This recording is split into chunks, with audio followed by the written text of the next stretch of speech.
So in the video we watched, I picked up on about not just five, maybe a couple more. Uh, the first thing that struck out to me was always proofreading before you submit. I'm bad about it. I'm terrible about it. You get a text message or whatever, and you spend all this time typing it out, and all you think about is hitting send, and you don't realize that okay, I probably should have reread that, and then you look at it, you've got typos or misspelled words or the wrong word. Uh, The other thing was delivery to and from is more important than info, and I agree with that because a lot of times, like they said, it's not what you say, but it's how you say it. And in relationships, that's a big thing. Not what you say, but how you say it. You might say something so innocent that to you it doesn't mean anything, but your significant other may take it totally wrong. And that's one thing that you don't get through messaging or any of that other media that you do get through phone calls or Zoom meetings is the emotion behind the words, the context behind the words comes out more when you're saying them and not so much when you're typing them. Another thing I picked up on was that anybody, and this is true, anybody can be a star and or producer in today with today's tech, and I agree with that. You look at how much face or not Facebook, YouTube blew up over the pandemic. Everyone was bored. They're sitting at home. They have nothing better to do.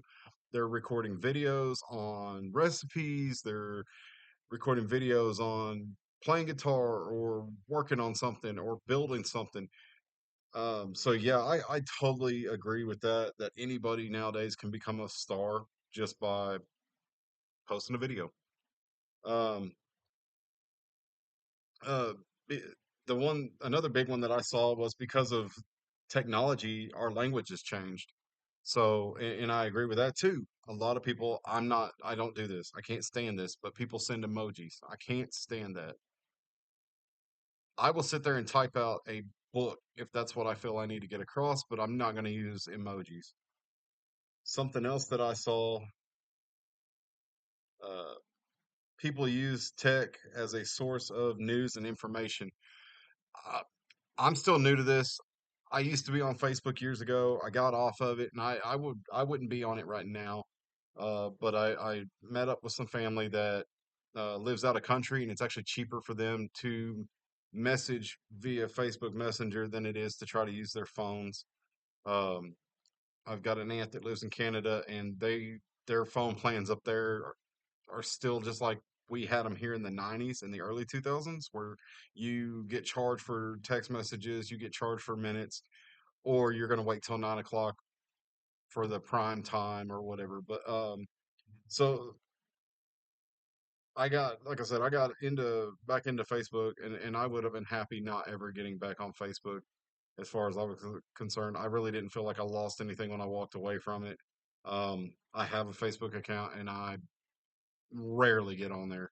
Uh, Once every 2 to 3 weeks, maybe. People are always getting on to me for not responding in time or whatever.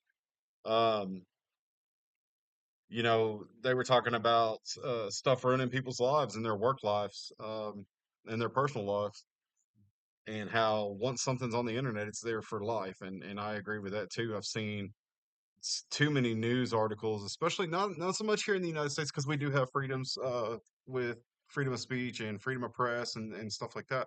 But you've got other countries, allied countries. England is a big, and Scotland and Ireland are all three these big countries that we are allies with. That you can go to jail just for a post you put on Twitter or X, whatever they're calling it now, or Facebook or Instagram or whatever.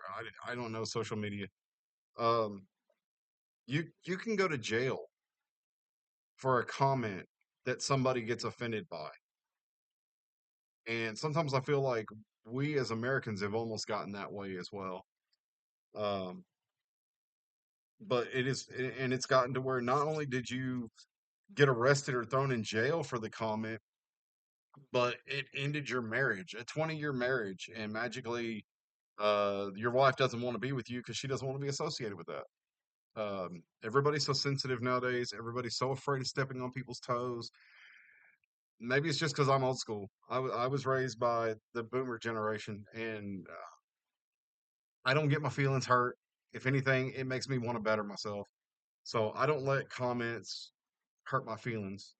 And that's one reason why uh, I don't go posting online. And a lot of times, if I do, it's something that I thought was funny that I thought everybody else should enjoy. But like I said, once it's on the internet, it's there for life, and you can't just pull it back. So.